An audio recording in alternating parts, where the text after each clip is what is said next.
बड़े संघर्ष के बाद भाजपा ने उन्हें प्रधानमंत्री पद का उम्मीदवार घोषित किया।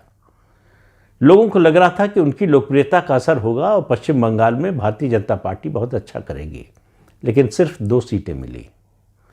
इस घटना ने यह साबित किया कि राष्ट्रीय नेता की लोकप्रियता से राज्य में चुनावी सफलता मिलने की गारंटी नहीं बनती जब तक कि आपका संगठन ना हो।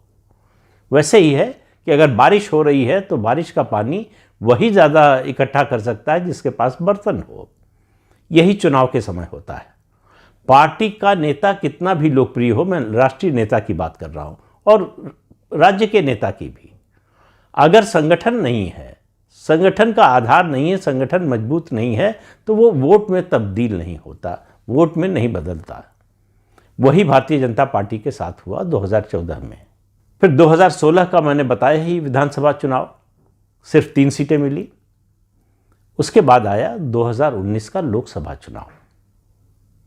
यहां से भाजपा ने करवट ली और मजबूत दस्तक दी पश्चिम बंगाल के चुनाव में, पश्चिम बंगाल की राजनीति में, जब उसने सीपीएम और कांग्रेस दोनों को हाशिए पर धकेल दिया। 2019 के लोकसभा चुनाव में भारतीय जनता पार्टी को 2 से सीधे 18 सीटें मिली। 42 सीटें हैं कुल पश्चिम बंगाल में लोकसभा की। कांग्रेस पार्टी को 2 सीट मिली और सीपीएम को शायद 1 सीट मिली थी या 1 भी नहीं मिली।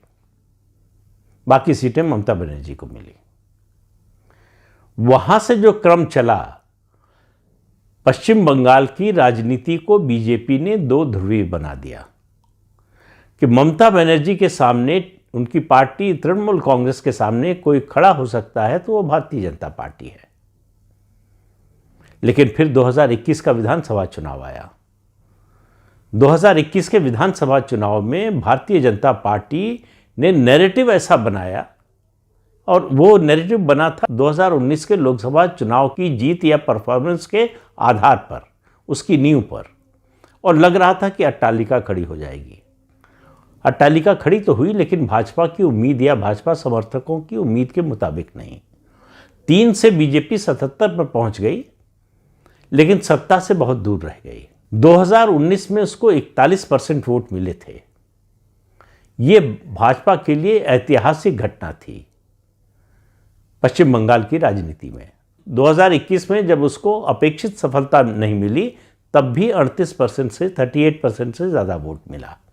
यानी ये स्थापित हो गया कि पश्चिम बंगाल की राजनीति में 2 ही ध्रुव हैं,